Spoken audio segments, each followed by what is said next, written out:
Disamperin marketing pernah? Pernah. Disamperin orang sering. Di mall? Di mall, kalau secara langsung ya pasti kayak di mall, di jalan-jalan juga pernah, banyak. Lebih seringnya ketika jalan-jalan sendiri, entah itu di mall atau di tempat-tempat umum lainnya lah. Di swalayan, di bank, bahkan ketika gue lagi beli kopi pasti ada marketing lewat marketing speaker rokok dan sebagainya. Sedikit risih kalau yang sifatnya agak memaksa sih, tapi kayak ya udahlah gitu. Cukup risih kalau misalkan cara approach-nya secara tiba-tiba dan kurang ramah ya, kayak agak sedikit memaksa. Sometimes iya, kayak mau nolak segan tapi nerima juga nggak mau juga gitu. Secara kebanyakan sih gue risih ya, karena kan rata-rata yang mereka sampai itu gue udah punya sih sebetulnya. Penting dong. Kalau nggak ada marketingnya gimana orang mau tahu mengenai produk yang kita jual? Kalau marketing penting nggak? Penting sih, karena kalau yang gue tahu tuh marketing ujung tombak perusahaan. Sangat penting. Penting banget. Karena menurut gue marketing itu salah satu pionir ya untuk kemajuan suatu perusahaan. Yap, bagian dari marketing. Iklan marketing. Tentu, iklan bagian dari marketing. Iklan bagian dari marketing, yes benar. Pernah, sering sekali. Pernah beberapa kali gue ketemu iklan seperti itu dan menurut gue kayak hipnotis selling gitu. Kebanyakan makanan sih, suntikan, makanan, itu sih. Kayak makanan udah pasti. Terus mungkin kayak outfit.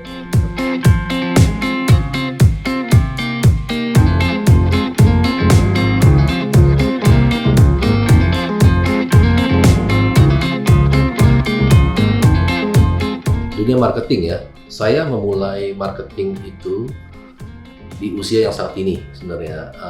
The first time I was start to sell some things itu ketika saya usia 15 tahun, 16 tahun.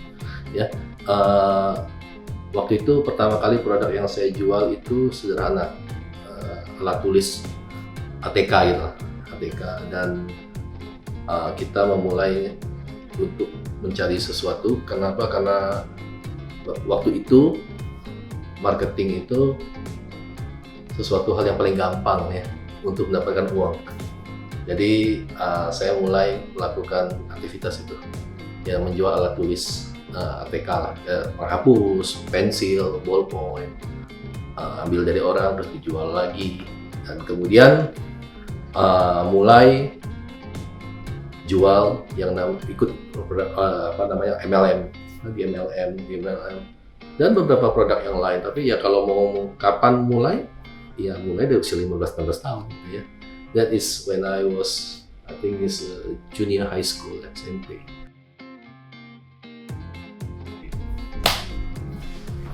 That's a very nice question sebenarnya. Marketing. Sebelumnya saya mau meluruskan dulu persepsi orang yang mungkin sebagian orang sering salah. Orang sering mengasosiasikan marketing itu dengan sales. Sebenarnya itu hal yang salah. Actually, sales is just a part of the marketing. Sales itu prosesnya. Di dalam marketing itu ada beberapa hal yang mungkin kalau zaman dulu Anda kenal dengan namanya 4P, product, price, place, and promotions. Dan sales adalah bagian dari bauran pemasaran itu. Nah, jadi kalau Anda bertanya apakah divisi marketing itu, begitu kan pertanyaannya? Marketing adalah satu rangkaian, satu aktivitas, dan satu seni untuk dari ide, konsep, produk, sampai penjualannya. Nah, biasanya seorang marketing harus punya visi, harus punya goals, dan yang paling penting dia juga mau belajar. Karena willing to learn is a basic of everything. Karena Anda boleh pintar, Anda boleh punya IQ genius, Anda boleh hebat, tapi kalau Anda tidak mau belajar, Anda sama juga dengan orang bodoh. So, basically, to be a marketing, everybody can become a marketing as long as they are willing to learn, as long as they are willing to struggle. Struggle dalam artian apa? Karena semua itu perlu proses. Anda tidak bisa menjual sebuah produk dengan tiba-tiba kucuk, Anda bawa sebuah produk, Pak mau beli atau tidak? No, cannot. This is the process. So, saya pernah punya prospecting dengan calon nasabah 8 tahun. Saya prospek dia. Saya tawarin produk A, dia tidak beli, produk B dia tidak beli, produk C dia tidak beli, produk D dia tidak beli, akhirnya produk Z dia baru beli. Ya, walaupun it's a small product, but this is a process. But the good one is, on the way from A to Z, yang bersangkutan memberikan banyak referensi buat saya. Jadi sometimes kita jangan juga, kalau orang Chinese bilang sepan itu apa? Kaku ya, rigid, that Anda mau jual sesuatu, this is A to B, no. I can sell it to you through him or her. So that is the marketing. Kalau Anda melihat bahwa dalam statistik mengatakan hampir 80% CEO atau top management di dalam sebuah perusahaan dan juga big owners company, you mentioned like Elon Musk, you mentioned about Mark Zuckerberg, you mentioned about Jack Dorsey from Twitter. So these bodies semuanya mulai dari marketing, ya, semua dari sales, baik dia jualan, baik dia orang production, baik dia orang innovator dan sebagainya.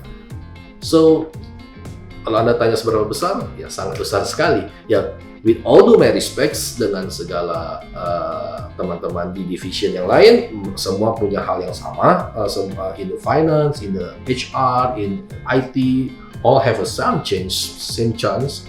Tapi di marketing ini, kenapa katanya suka sering lebih banyak? Karena Anda punya aktivitas lebih banyak kan, ketemu orang, Anda punya aktivitas lebih banyak, memperbesar networking Anda punya lebih banyak waktu untuk melakukan adaptasi, melakukan developing baik personal, companies maupun produk Anda, sehingga Anda bertemu dengan setiap banyak orang dan otomatis ketika Anda menjual atau melakukan satu promotion kepada lebih banyak orang, quote unquote, your product will be sell more, ya.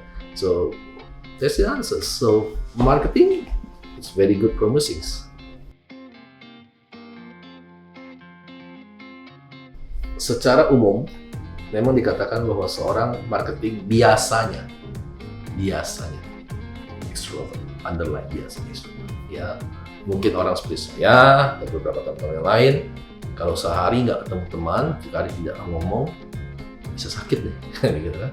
Tapi kalau orang introvert kan nggak begitu, ya. Tapi saya mau kasih satu dua contoh ya.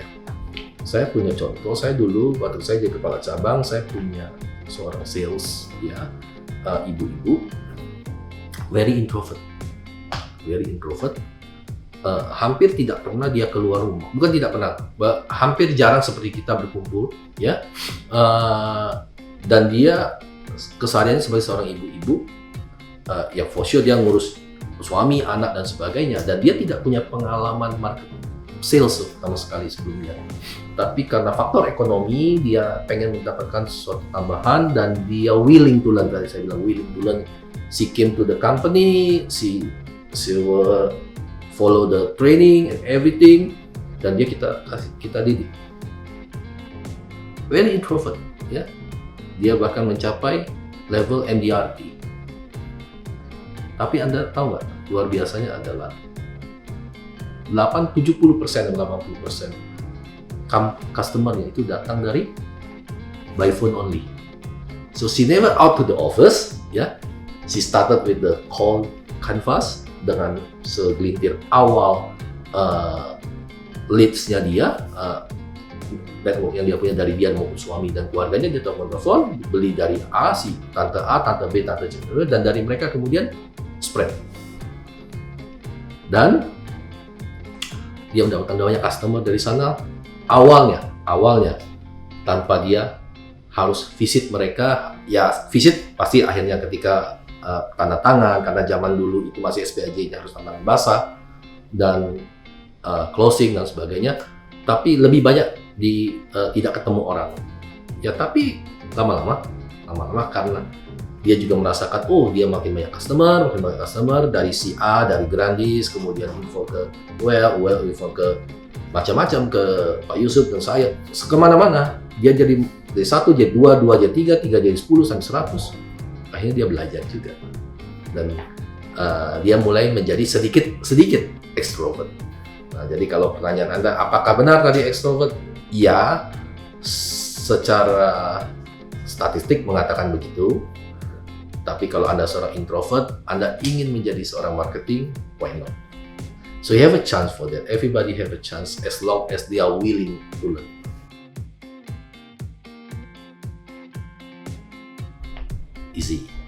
Easy-nya adalah gini.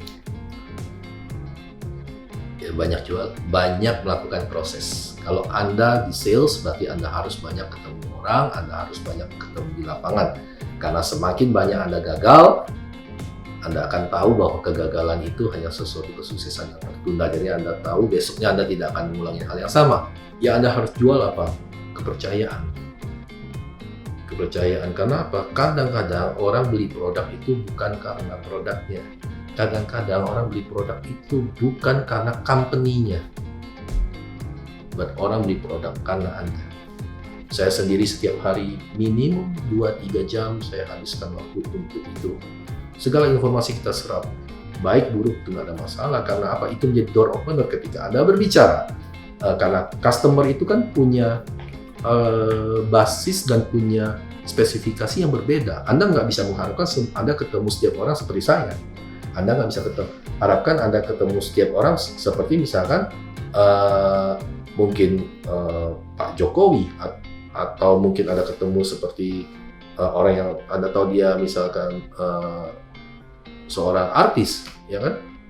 Ya kalau itu Anda udah tahu, tapi ketika Anda ketemu seseorang, kemudian Anda nggak tahu dia sukanya apa, so Anda kan bingung. Jadi ketika Anda tahu, oh bahwa ternyata dia adalah seorang pengrajin batik, and you started to talk about batik, and the sales will continue.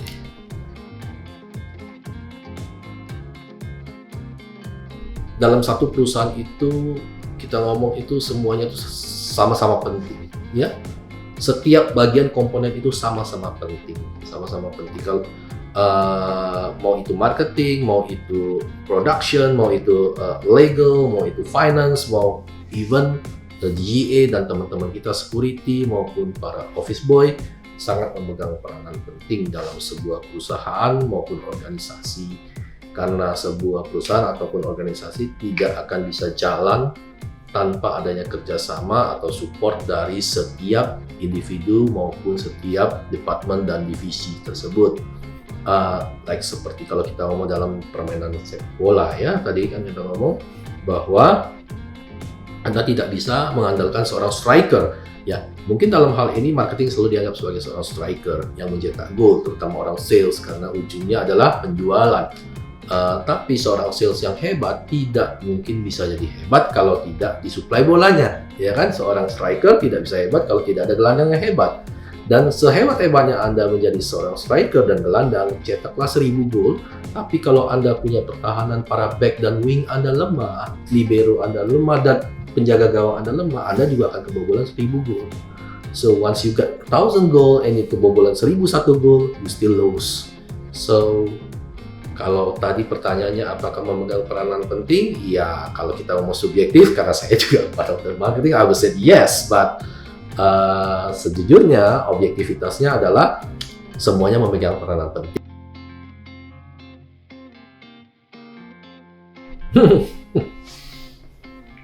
Pertanyaan yang luar biasa, ya. Yang skill di dunia asuransi yang tidak dimiliki di dunia lain. Oke. Pertanyaannya, saya akan jawab dengan pertanyaan juga. Apakah Anda pernah lihat orang yang bisa menjual sesuatu yang tidak nyata selain di asuransi? Saham ada produknya, ada perusahaannya, ya kan? Kalau Anda berbicara tentang apapun itu, misalkan Anda bicara oke, kalau kita ngomong sekarang investasi yang lagi happening, misalnya kripto, ya, orang bilang lah, kripto juga nggak ada fisiknya, tapi kripto ada sesuatu yang di depannya, ya, ada trennya, ada orang yang menikmatin, ya, yang katakanlah, oh somebody say they became a billionaire in 1 bulan, 2 bulan, ya, ada juga yang jadi miskin karena itu.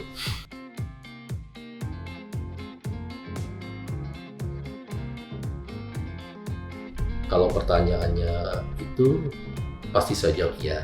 Karena gini, setiap orang itu butuh orang lain untuk mengevaluasi dia. Anda tidak bisa mengevaluasi diri Anda sendiri.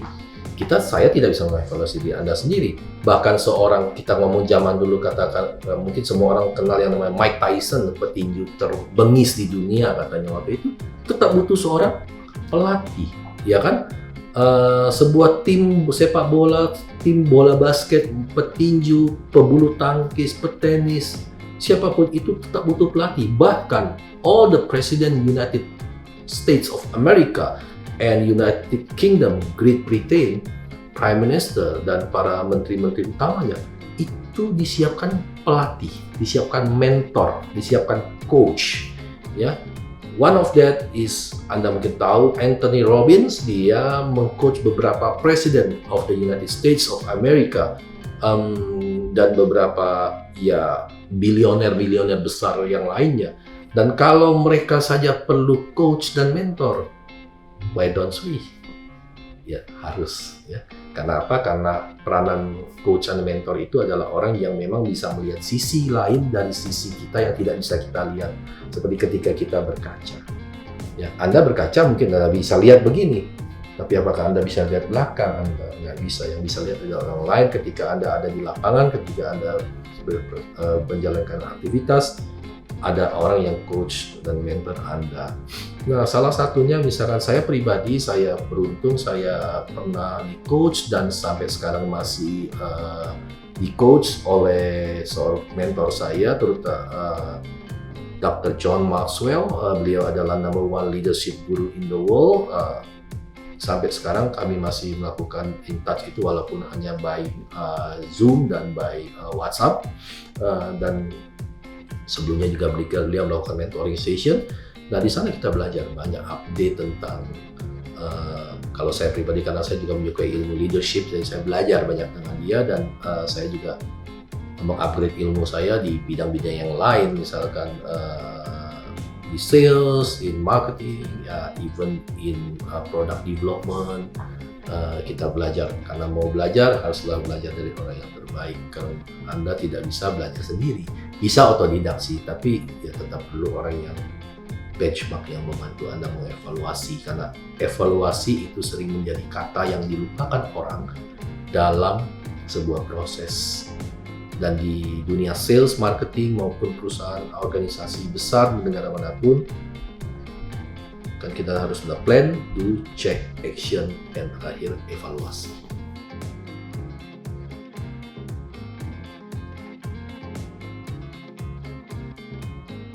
Ya, kalau kita berbicara lagi tentang marketing, ya mungkin saya paham, saya pikir pertanyaan ini adalah menjurus lebih ke sales, ya, lebih ke sales. Saya akan coba menganalisa dalam di sales, ya. Dunia sales sekarang ini ataupun marketing secara overall di Indonesia maupun di dunia, saya lihat mengalami perubahan yang signifikan karena dengan adanya pertumbuhan internet yang begitu tinggi. Dan ya kalau sekarang ini kan hampir semua sosial media sudah ada, dan orang sudah in touch dengan kalau kita bicara 20-30 tahun lalu, ketika orang tidak tahu sesuatu kan dia tanya kepada guru atau orang tua kan. Kalau sekarang tanyanya kepada Google gitu. Dan if you cannot, you going to somewhere and you lose and you don't know how to achieve that, to arrive there, you akan bertanya kepada Waze, ya, ataupun Google Maps gitu loh. Nah, perkembangannya pesat, ya. Indonesia sendiri kalau kita lihat dan yang saya dapat informasi, correct me if I'm wrong, pertumbuhan data internet maupun digital kita juga sangat tinggi, sudah mulai sangat tinggi, tapi masih jauh tertinggal dibandingkan negara-negara yang lain. Dan internet speed juga masih perlu ditingkatkan karena kita termasuk yang paling rendah bila dibandingkan dengan beberapa teman-teman di ASEAN, bahkan dengan Vietnam kita kalah jauh. Di Vietnam itu di desa-desa pun Anda tinggal pencet wifi-nya nyambung. Ya kan, kalau di kita wifi sudah ada masih lemot juga. Ya. Nah, tapi tidak ada yang salah buat itu. Semakin hari semakin berkembang. Thanks God juga kalau dulu kita belum kita nggak bisa ketemu, misalkan harusnya by phone, interlokal kan mahal banget dulu, saya ingat banget, bahkan international call bisa jutaan, ya. Tapi sekarang kan Anda modal 100.000 katakan dengan paket data, dengan telepon murah, Anda bisa lakukan 1 bulan, Anda bisa streaming anything, you can learn anything, you can call anything, you can do a video call with the family, your wife, husband, kids, father, mothers, and relative, even your colleagues, your classmates. Sangat bagus. Tinggal bagaimana ngaturnya ke depannya lebih rapi, ya, dan ya kita harapkan juga in everywhere we are going now, nanti di Indonesia, ya jaringan wifi, jaringan seluler dan sebagainya lebih kencang lagi dan lebih aman. Yang paling penting aman, that is the most important thing sekarang. Aman, karena dunia informasi ini semakin dia global, kadang-kadang juga nggak aman, ya harus kita ini mungkin itu sih.